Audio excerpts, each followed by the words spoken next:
All right, so this is 3.2. In the first video, we covered a definition of federalism, some of the characteristics, the advantages and disadvantages, and ultimately with this system where you have multiple levels of government that are governing over the same people of the similar regions, this is ultimately outlined in the Constitution. And so a couple things that we see is that with the levels of federal government on top, state and local beneath that, this is established within the Constitution with the Supremacy Clause. And the Supremacy Clause states that the Constitution of the United States is the supreme law of the land.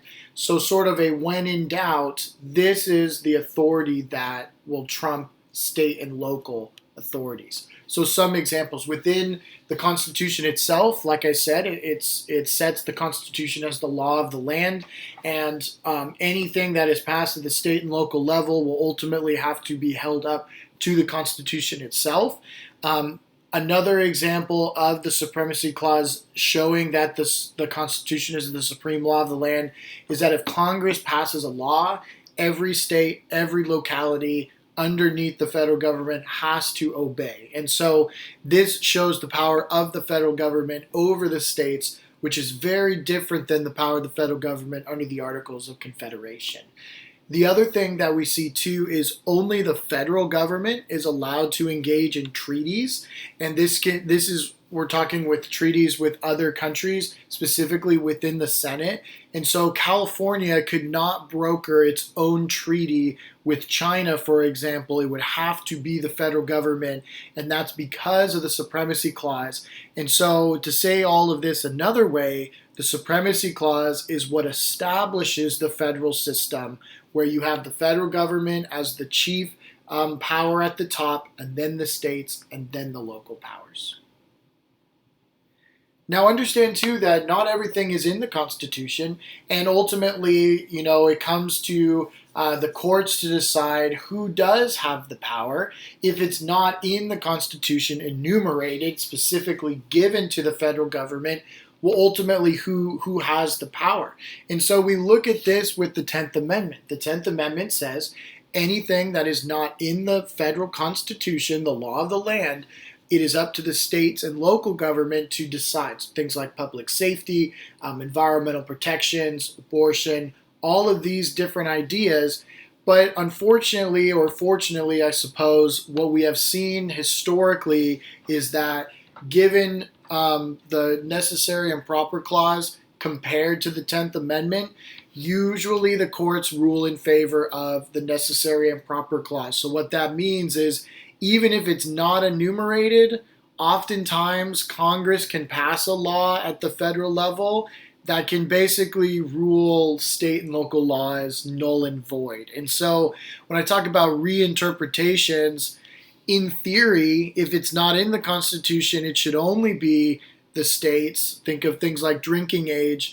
But because the courts have favored the ability of the federal government to pass laws, if it's an argument between should the states with the reserve powers of the 10th Amendment have control, or should Congress with the necessary and proper clause and the Supremacy Clause have control, it's usually the federal government. So some examples. These are powers that are, at least up here, are in the Constitution. So specifically what we see there are powers that are just given to the federal government. There are some on this side here that are just the states.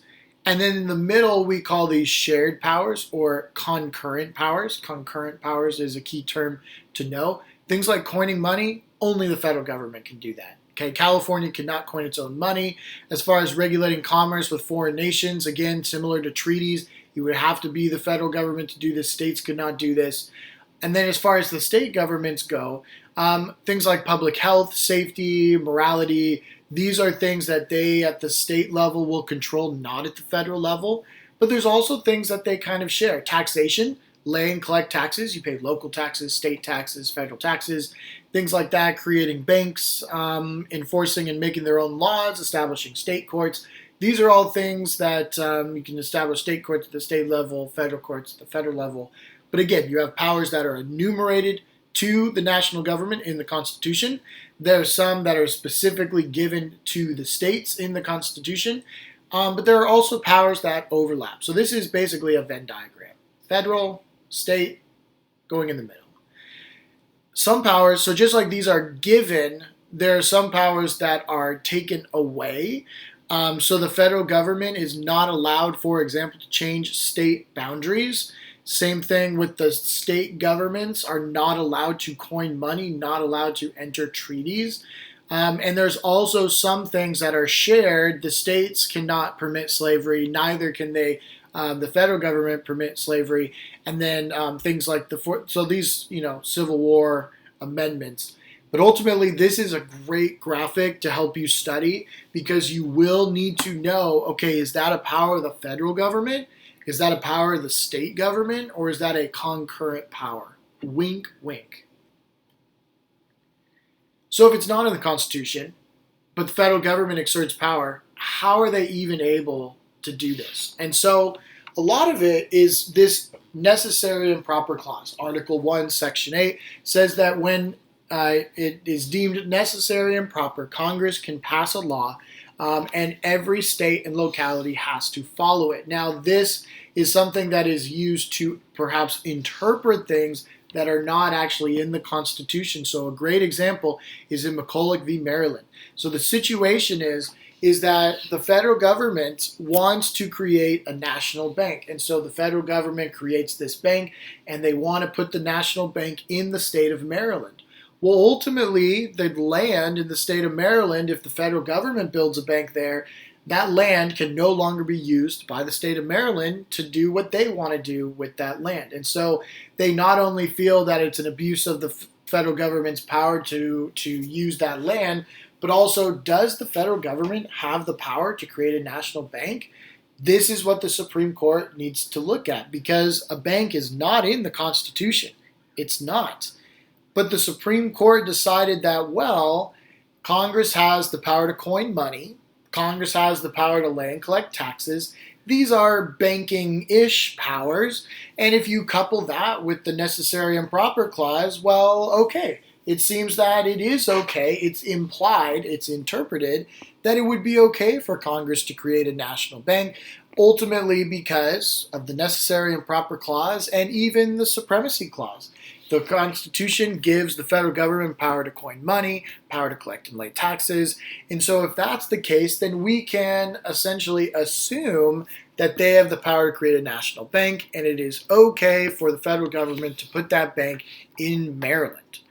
And so what this really shows is that Congress is not limited to the powers specifically laid out in the Constitution. So to go back for a second, it not only includes these powers right here, coin money, conduct federal relations, regulate commerce, but also things that are deemed necessary and proper. And so when you talk about Robert Yates's opinion in Brutus I, this is a lot of what his concern is that Congress will increase its power to a point where the leaders will become so powerful they will never relinquish that power, and then the states will lose, and ultimately the citizens will lose out as well.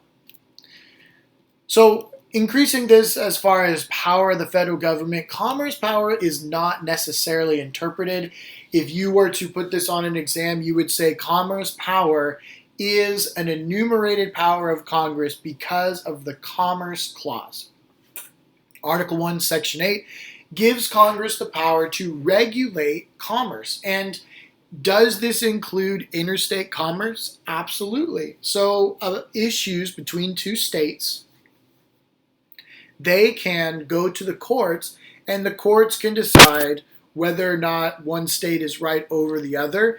But ultimately, the federal government, Congress, has the power to step in. So in this court case, Gibbons v. Ogden, essentially what we see is that the federal government, the courts, define this word commerce as any exchange of goods and services.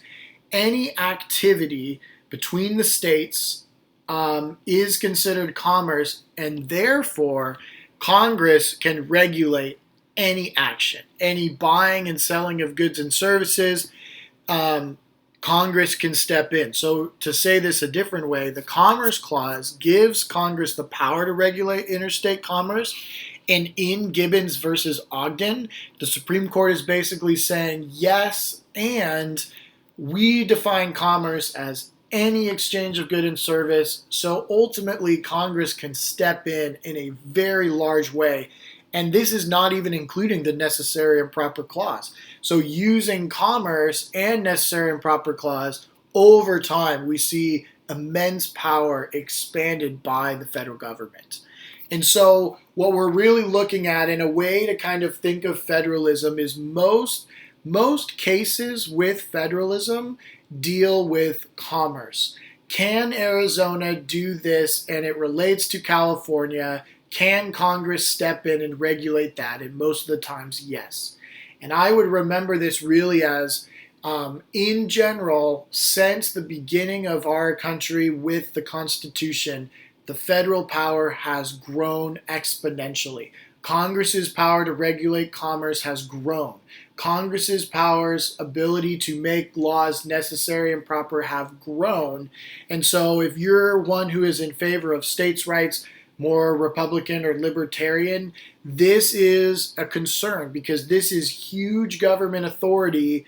However, if you're a Democrat and in favor of large government, this is a good thing in the sense that it is the central government that is making uniform laws that make it much easier to follow. Couple other things. When you talk about state-to-state obligations, so before we were talking more about federal, state, and local and how they interact, but also understand that states interact with each other. So one thing is with extradition.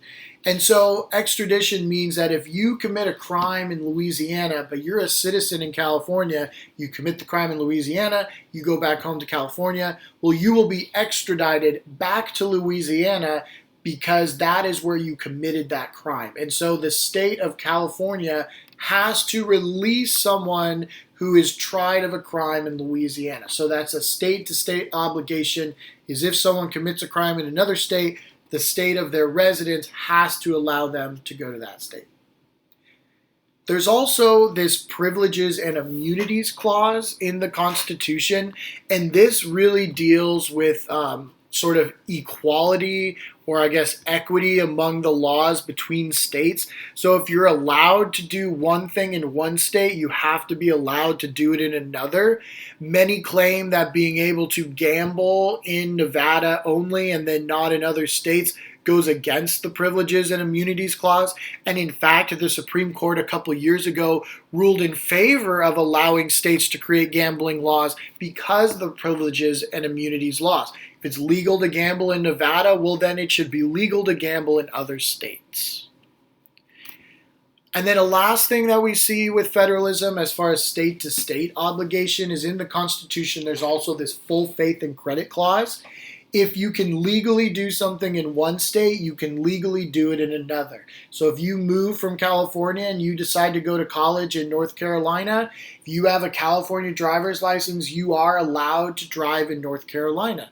Now, you will eventually have to get a North Carolina driver's license, but the point is you have passed a test in California with the DMV, and because you have done that, it is trusted that you would also be able to drive an automobile in North Carolina.